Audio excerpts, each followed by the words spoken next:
So let's do the Telegraph. And the second lockdown was based on very wrong data. So glad we found that out just 2.5 years later, Lewis. Yeah, you know what? I was getting super angry reading these stories about COVID. They're finding out there's going to be blood on the streets because I think people are realizing the story, which is that, according to the Telegraph, Britain's second lockdown was based on very wrong COVID data. Boris feared. This is painting it out like Boris didn't want to do it. But basically, Boris, according to what this story says, is that he listened to his media advisors, Lee Kane and James Slack.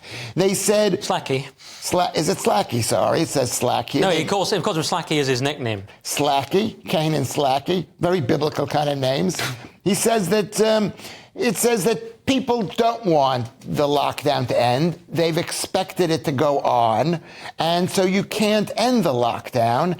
And it warned Boris Johnson that he should act not as a leader, but act only what the people wanted, and the people wanted lockdown. They were put into a panic. So you shouldn't get mad at Boris Johnson. He was just being a weasel. But sorry, the people wanted lockdown, but only because they've been primed to want lockdown, I would argue, by the politicians and the media. Yeah. So when Lee Kane and James Slack, I think it was Slack on this occasion, it was one of them, said, well, you're going to get too far ahead of public opinion.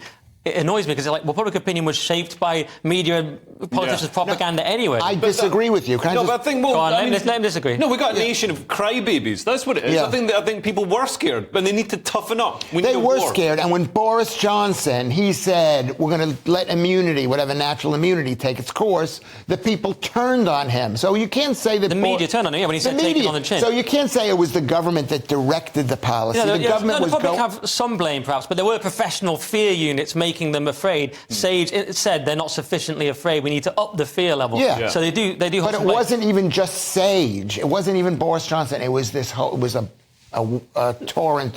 What you get from the lockdown files to me is exactly what you expected. But Johnson, instinctively against lockdowns, but lacking the courage to actually do anything about it. Dominic Cummings, sort of his lockdown zealot, who's very into stats. Yeah. Matt Hancock, essentially a delusional opportunist, worried about his 100k testing target rather than the actual science or the actual reality. Yeah, we're testing the right people. He wasn't testing people going into care homes. So instead only from hospitals, not from residences. Yeah. That was very frustrating. The whole thing's so annoying. And they only did masks in schools because Sturgeon was doing it. And it's annoying. And Boris, at least to his credit, suggested a red team who would give a different opinion, but that didn't seem to really go anywhere. I knew at the time it was all nonsense, and I was called this conspiracy theorist and spreading, harmful rumours that were literally killing Granny, and it turns out I was right. Yeah, and the only thing they were right about is the teachers' unions were awful. The leaked messages... didn't want to do any work. Right. Anybody could tell you that. Right, that's the only sympathetic moment when Gavin Williamson and Matt Hancock are saying these teaching unions are awful and don't want to work. But the other thing that annoyed me today, we saw Kay Burley on Twitter post this thing saying, why did Matt Hancock give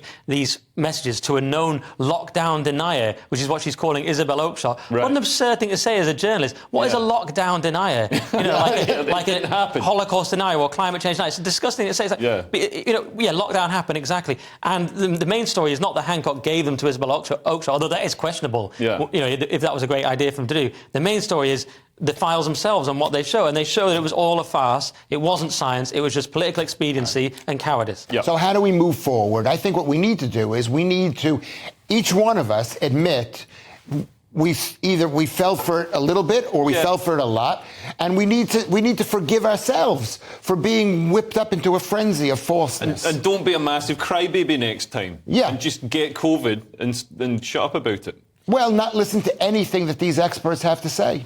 Yeah, all right.